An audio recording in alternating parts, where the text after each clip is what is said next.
Alright, how's it going, guys? So, I'm sorry, I'm still on my webcam. My Canon 60D needs a faster frame rate card, and it quits recording after like 2 or 3 minutes. But yeah, so, Need for Speed. What do you think? I actually really had fun watching this in the theater. I thought it was one of those really nice kind of popcorn flicks. Yeah, I agree. I really wanted to see this just because of the directors. I'm not a big Aaron Paul fan. I loved Breaking Bad, I really did, but I don't think he was the best part of Breaking Bad. The directors, the guy's name is Scott Waugh. He's one of like 3 people that form a group called the Bandito Brothers, and they have like this manifesto that it's like they only use like practical effects, which is why for Act of Valor, like, it felt so real, because I mean, like, the people were actually shooting real guns at each other. It wasn't digital, it wasn't fake, they were really shooting guns. And Need for Speed features no digital car chases effects, which for me was a plus, and that's why I really wanted to see it. Plus, I like the game, so. And I think that really added to it. It felt real, visceral, and very real, and it was very exciting.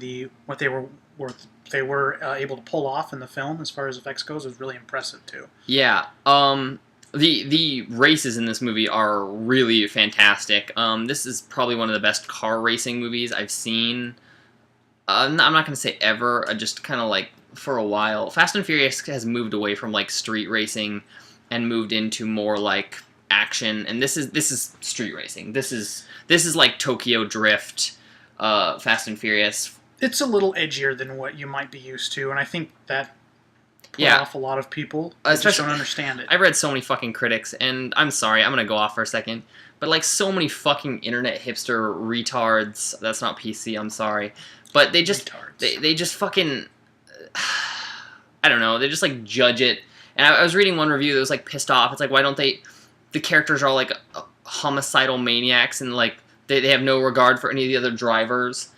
And it's like, shut the fuck up. Jesus Christ. Just watch the fucking movie. Right. It's about car chases and car explosions. Like, what are we, like, to be PC, are we going to stop every time someone dies or there's a crash to, like, think about whoever that was? It's like, get the fuck over yourselves, you whiny little bitches. Because they're you know, it's a movie. It's a fucking movie. Just, it's suspension of disbelief. Like, take it for what it is. Like, you're not following the fucking 50-year-old in a truck who crashes and would in real life die. That's why it doesn't happen in real life. I mean, if like Bruce Willis stopped to check on every civilian that got hurt in an action scene, the bad guy would get away. He couldn't even get him. So in like, what was it, like the last Die Hard movie where they're just like taking the tank and driving over cars? It's like, come on, it's like not like real people are dying. So shut the fuck up. Right. But, you know, this movie, it has a horrible story. I'm going to come out to say that. It has a really awful story, and I didn't like that at all. I feel like it was written by a 6-year-old, and it was trying to be Fast and Furious with, like, the characters. All the supporting cast, they're just not good. It's not good acting. But if you're going into a movie looking for good acting, why are you in Fast and Furious, or again, why are you in Need for Speed if you're looking for great acting? I mean, it's a fucking video game movie based off a game with no characters, just cars. So, going into this, just wanting cool stunts and cars, like, I was really fulfilled. I had a great time. I thought it was fantastic. Visually, the acting was subpar. What's his name? Aaron Paul tried as hard as he could. Michael Keaton was cool. He was pretty cool. And I liked Dominic Cooper, who was the bad guy. I mean, they were good. It was serviceable. It just wasn't... They didn't have much to work with, so... I don't know. What do you think of the girl that was with him? Like, her acting? Well, I thought she was a fun character. You know, not the greatest thing I've ever seen, but I mean, it really worked. I liked the dynamic between the two. She kind of broke up Aaron Paul's character's kind of edginess and seriousness, and she was a really enjoyable little love story, and I quite like it. Sometimes I feel like Aaron Paul... I feel like the movie was, like, too dire and too serious, where it should have, like, been a little, like... I know, that's what Fast and Furious is so good for me, is, like, it's very tongue-in-cheek. Like, they know they're being stupid, and when, I mean... In 5, they knew they were being stupid, and then 6, they just, like, reinforced it. The fact that, like, Vin Diesel's, like, jumping across, like, bridges, like, flying out of cars, like, grabbing people in midair. It's like, they know they're not serious, and that's why it's fun. This is, like...